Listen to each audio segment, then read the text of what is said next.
Due to the graphic nature of this program, viewer discretion is advised. Humanity.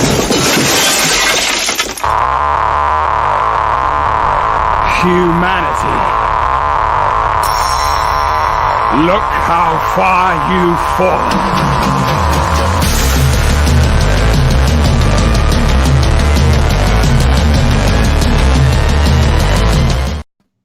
Greetings, one and all, and welcome to a special edition of Mornings of Mischief with Pop Culture Therapy.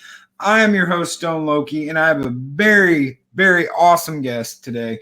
She is the extraordinary Queen of Chaos, Eris of Chaos. Hello, Eris. How are you doing today? I'm doing great. How are you doing? I'm so happy to be here.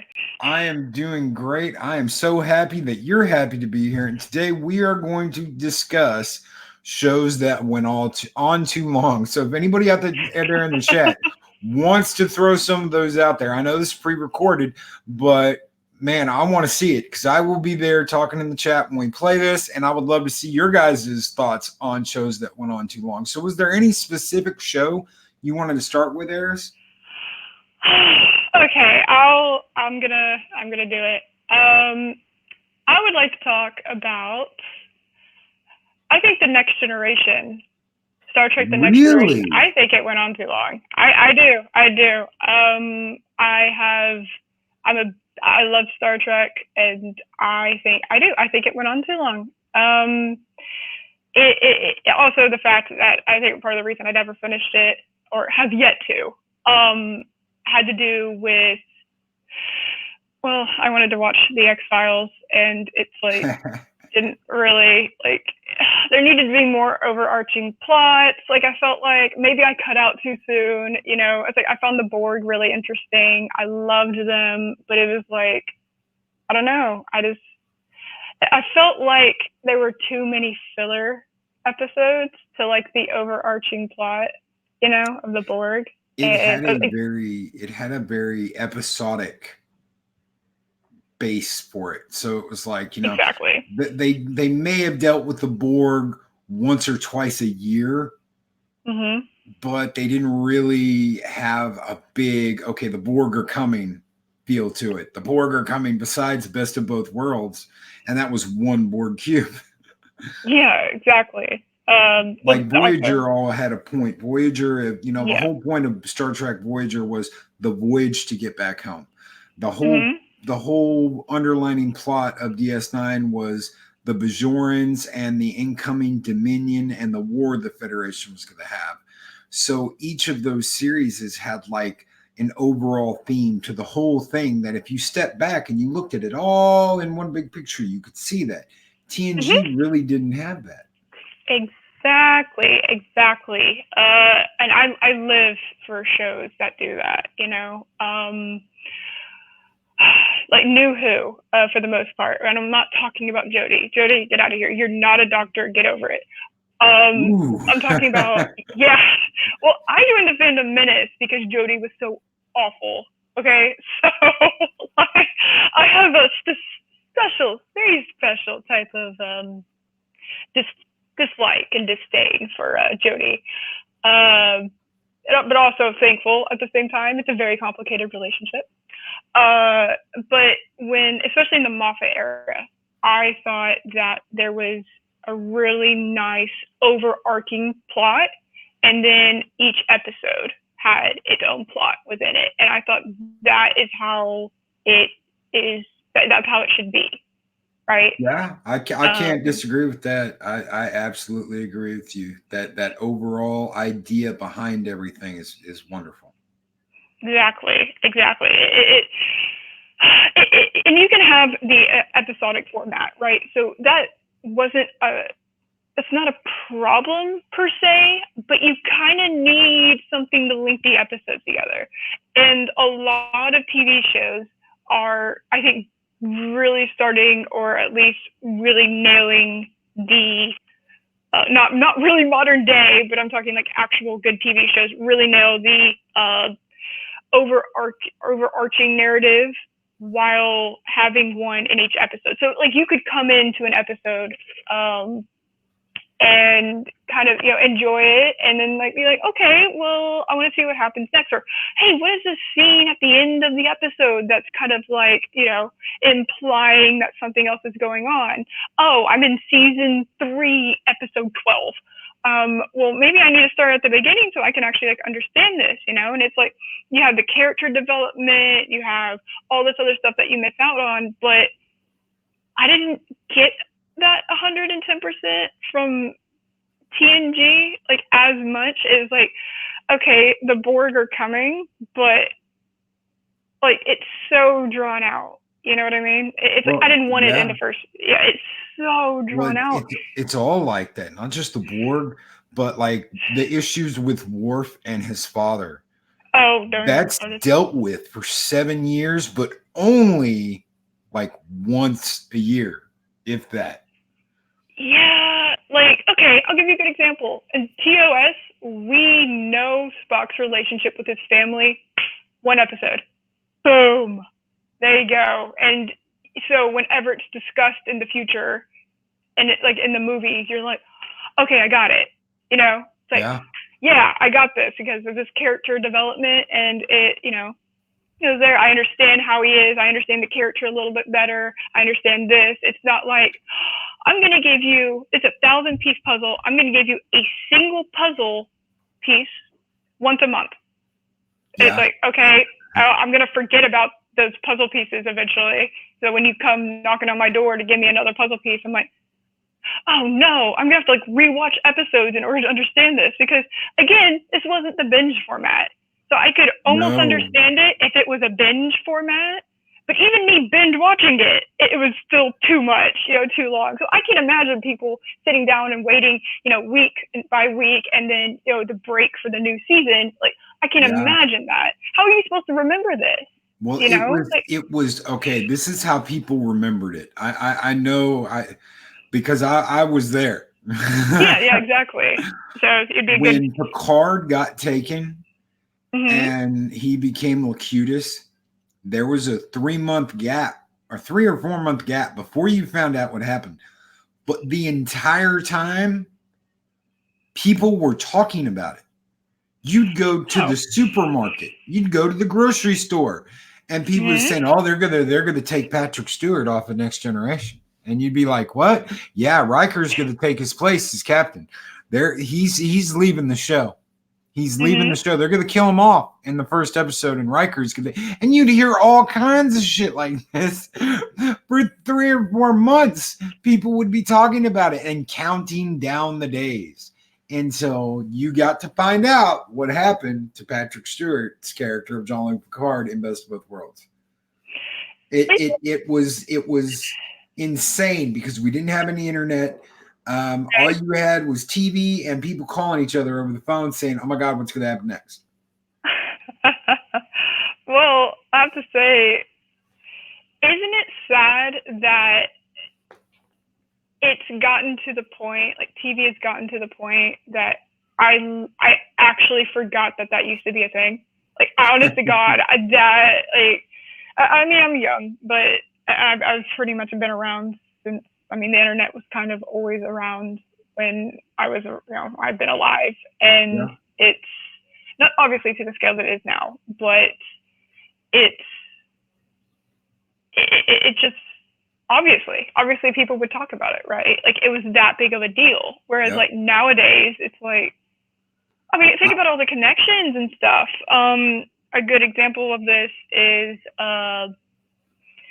well, sadly, a good example of this is actually The Expanse. It's like they decided to release it all at once, and who's talking about it? Nobody.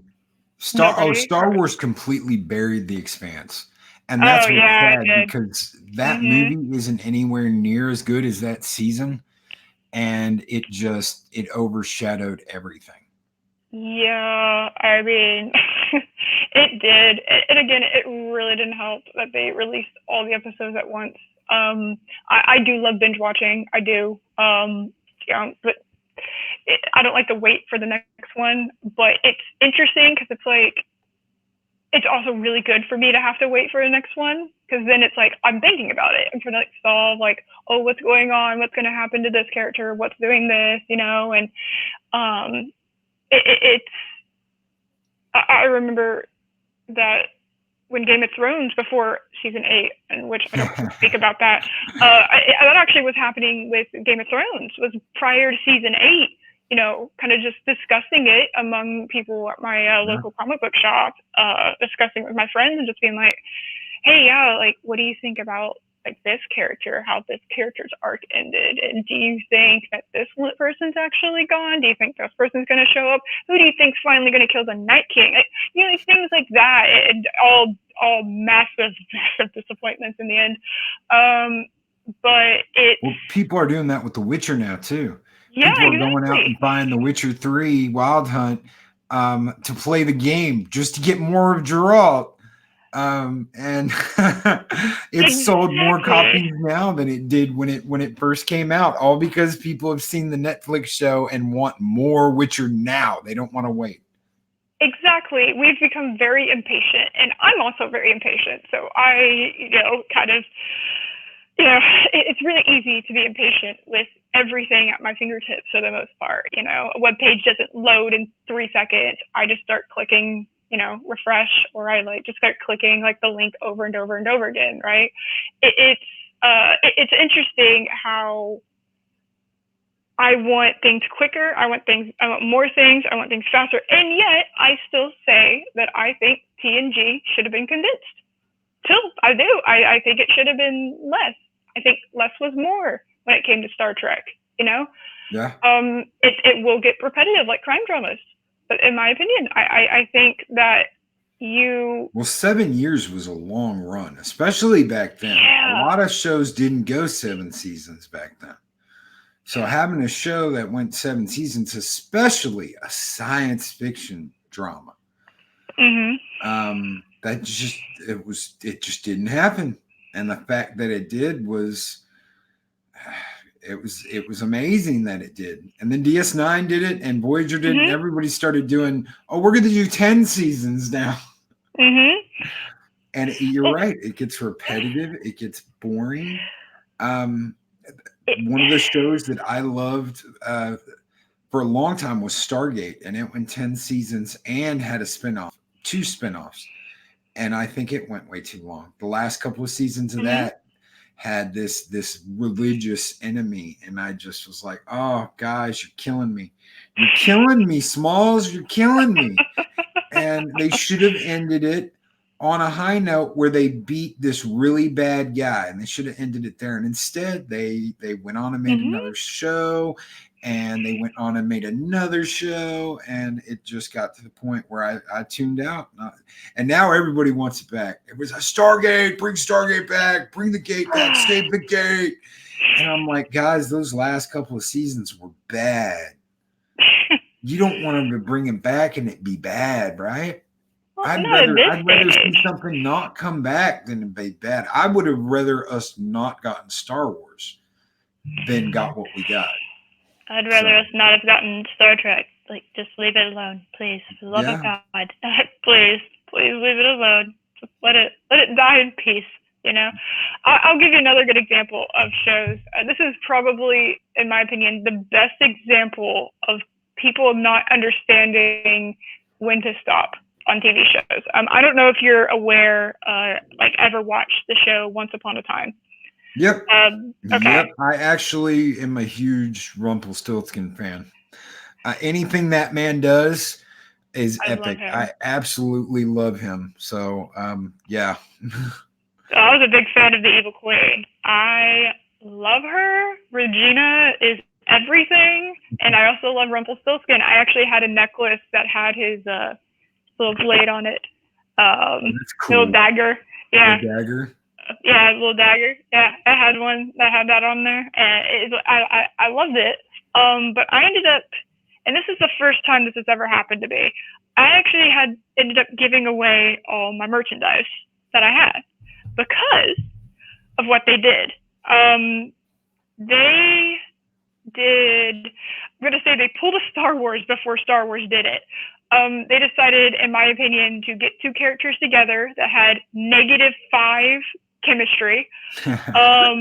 And it was so bad. It was, they started, oh, what's the word? Pandering.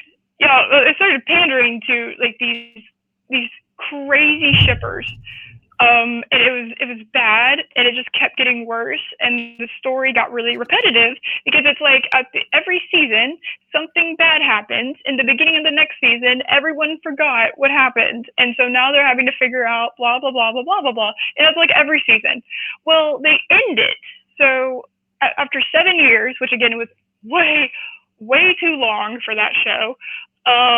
After 7 years, they ended it.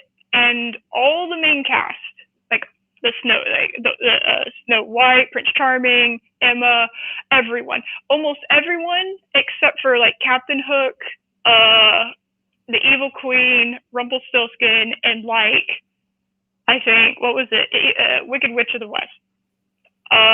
They were like the only ones left. Like every other like Disney-ish character that they had brought on, like a fairy tale character, basically bounced because their contracts ended after 7 years. I think five or seven. I can't remember. So they kept Captain Guyliner. Don't get me started on him. He's part of the problem. But like everyone bounced, right? And so you thought, you're like, okay, so they're going to end it, and then they announced that they're going to reboot it. So they're going to fast forward it. Dude, it was so bad. I watched the first episode. It was bad. So they decided they were going to fast forward into time so that Henry, which was like supposed to be, I think, a 10-year-old, but it took so long for them to tell the story that he was basically like an adult at the end of it. They decided to fast forward so that he was like in his 30s. And had the exact same thing happen that happened to Emma, which was like her son knocked on her door on her apartment and was like, hey, by the way, I'm your kid and you're like someone special, blah, blah, blah. Well, they did that exact same thing with Henry and his daughter. And they literally only have the Evil Queen, Rumpelstiltskin, Captain Guyliner, exactly. That's how I know you're a fan. And then Zelina. They had those people. No one else. They recasted Cinderella for some reason. No one else, and it lasted maybe a season. I think it actually lasted half a season because nobody was watching it. I stopped watching when they turned Emma into Oh my god, the dark one. Yeah, the dark one. When that happened, I was like, I'm out, bitches. I lasted that season.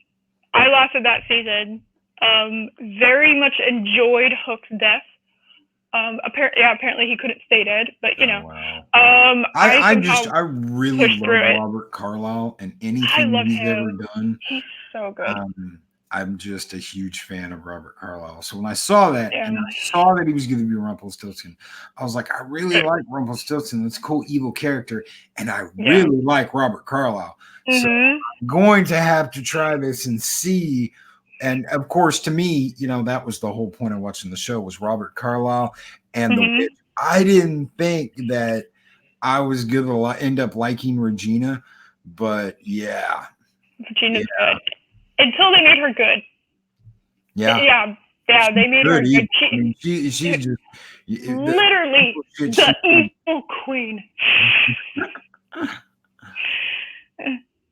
But yeah, and they made her an anti-hero for a little bit, and that was good. That was like my favorite part was when she was an anti-hero, because it was just like, yeah, I'll help y'all, but I'm definitely gonna kill some people. This is under duress, and I want to light some bitches on fire while I'm doing it. Yeah, exactly. I was like, okay, I like this. I like this version, and then they made her a good guy. It was the worst decision I think they ever made, but I had to tap out when they messed up Hades.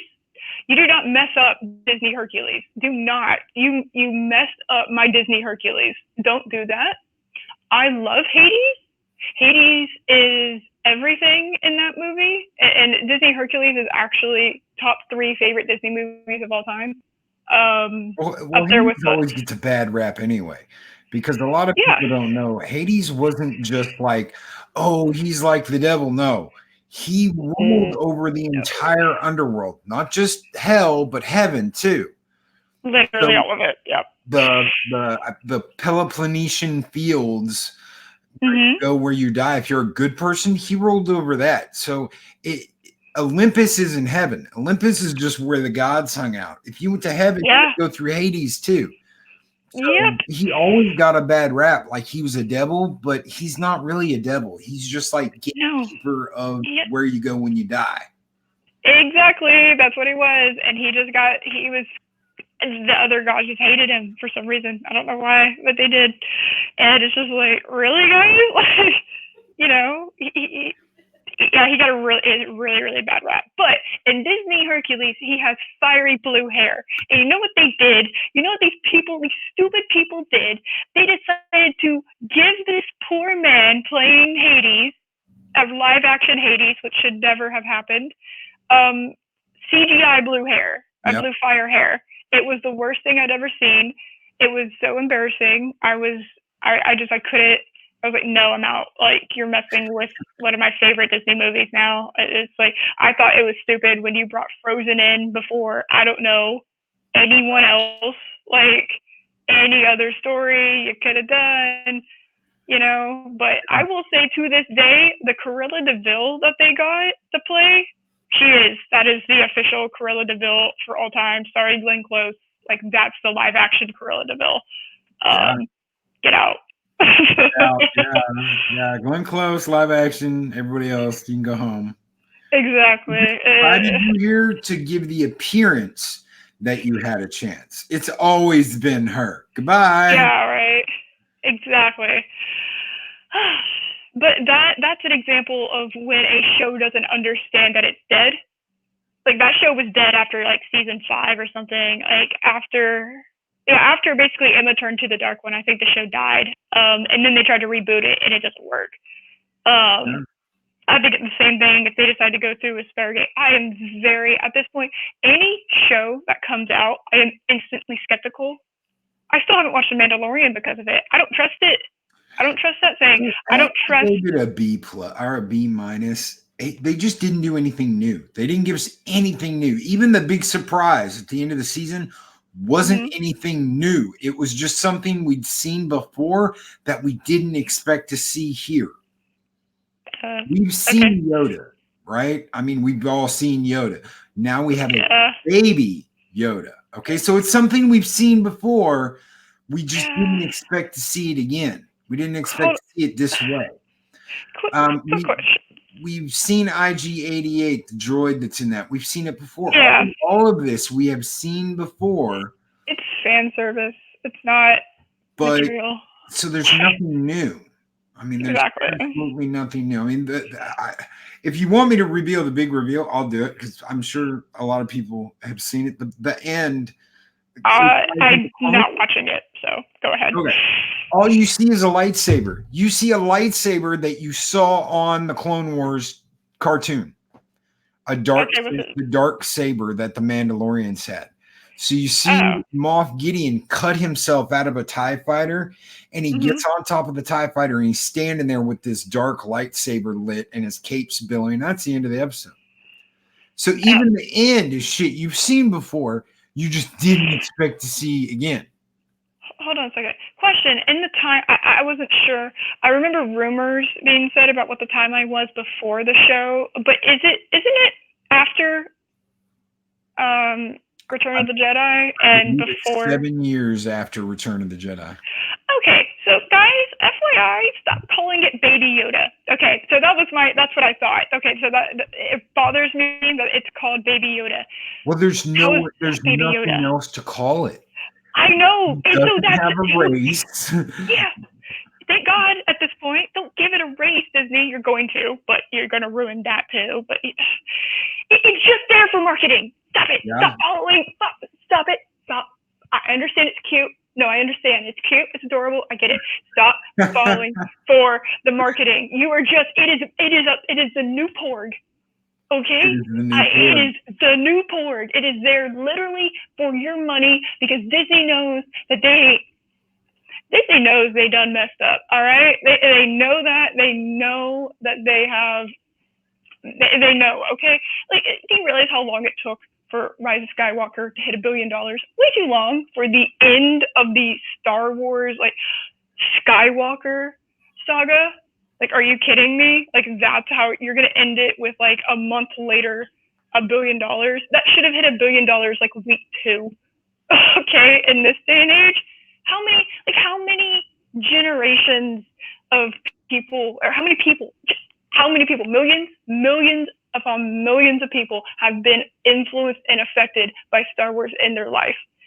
All right, positively, negatively, it doesn't matter. You had this fan base, and you had the children of those fan base, and then you had the children of that fan base. You know, it's like you had like at least 3, if not more, generations of people to get money from, and you. I don't know how you messed that up, but you did. It blows my mind. I don't know, like, maybe stop. Another franchise that has gone on too long. Stop making Star Wars. Everyone. Heirs of Chaos. You know what? I have heard rumors that you want to start your own channel. I will watch. Oh, that's perfect. That's perfect. Yeah. A lot of us have felt exactly what you are putting into words right now, and you are doing it very well. You are doing it very well. Thank you. I just get it. I'm a passionate woman. I go on rants all the time about things, and I just kind of get focused on something and I go off on it. And I didn't even realize I was I kind of forgot that we were even like talking because I just started speaking to this section of wall that's in front of me, and I just went off on that's it. What we do. Speaking my thoughts. That is what we do. When I was on the other day and I was slamming on my chair talking about Picard, knocking, hello, is anybody home? That's what we do. I love that. That was great. I love a good passionate rant. I do. And I'm glad that I can, You got that. You got the fire. She's got the fire. I'm glad I can speak the words that people like think. You know what I mean? It's kind of a gift, I guess. I don't know how to put it, but it's nice to be able to speak what people need to hear. You know, it's a nice thing to hear that you're able to do that. And when I eventually start my channel, and it is going to happen this year, I've actually officially made it. I know it's the beginning of 2020, so there's a long way to go, but I am going to get around to that, and it may be about halfway through the year once all this other fun stuff stops affecting my life, and I finally you know what? get my apartment. I told a couple of people. I talked to a couple of people because they wanted to start their own channel. I said, listen, the thing you need to do is just get on and do a video. I am not a all-knowing, all-powerful YouTuber. I'm just a guy who does morning show. But if you want to do this, do it. Get on and make videos or go live and talk and do exactly what you just did, because that's what you do. And you did that very well. And I wouldn't have been clapping saying Heirs of Chaos, everybody, if I didn't think that was a beautiful rant. So thank you. Thank you. If you want to do this, when I started my channel, I told everybody, I said, if you want to do this, do it. We need more voices. We need more people standing up, because the more of us that stand up and the more of us that talk and the more of us that talk about how we feel, the less likely they can drown us out by saying we're isms or phobes or Aussies or whatever. So right. I encourage everyone that wants to do this, get up and do it, and just keep doing it. It's hard. It's not easy. when you start, it's not like, oh my God, I've got 1,000 subscribers. No, you're going to start with 2 or 3 or 4 and you'll grow, but you will grow and you will get bigger. You will grow. And the more, as long as you keep at it, you will grow and you will keep growing. And that first thumbs down you get, I can't wait for that because I want to hear it. I want to be like, motherfucker came in there and gave me a thumbs down. I want to hear it, Eris. I want to hear it. And when you do that, I'm going to tell you, well, now you know you made it. I guarantee you that there's going to be people out there that are going to want to dislike my videos, and have at it, because you know what? That's called interaction, and that just means that you helped my channel by interacting with my video. Yep. So yeah, go ahead, give me a couple thumbs down. I don't care. Well, I have absolutely loved this. I want to thank you so much for coming on my show. I know we tried to do this last weekend, guys, and there were technical difficulties on my end, and we couldn't get it recorded. So I'm glad we're going to do this on. This should have aired Monday. So if y'all are listening to this right now, this aired Monday. It's aired tomorrow. But thank you so much for coming on the show. Thank you so much for giving us your opinion and talking about this. I absolutely loved it. It was awesome. Thank you so much for having me. And, you know, if you ever want to do this again, I would love to come back on. The week's kind of busy and stuff because of work, but, you know, doing this format works for me. And I hope that everyone enjoyed. I guess I'll be lurking tomorrow. I'm not sure if I want to rehear all of this, but yeah, listen to it. Overanalyze it. That's what we do. I'll put out a live stream and I'll get off and I'll eat something, and then I listen to it and talk about, man, I shouldn't have said that, or I should have done this, and I overthink it and analyze. But how are we supposed to grow? You know, how are we supposed to grow? If I'm supposed to overthink things, I am the actual queen of overthinking things. So I guess I was just meant to do this. All right. All right. Well, guys, everyone in the chat, thank you so much. I'm sure I'm sitting there just like, you know, typing away, talking to y'all. But we will catch you tomorrow on the next Mornings of Mischief with Pop Culture Therapy. Goodbye, everybody.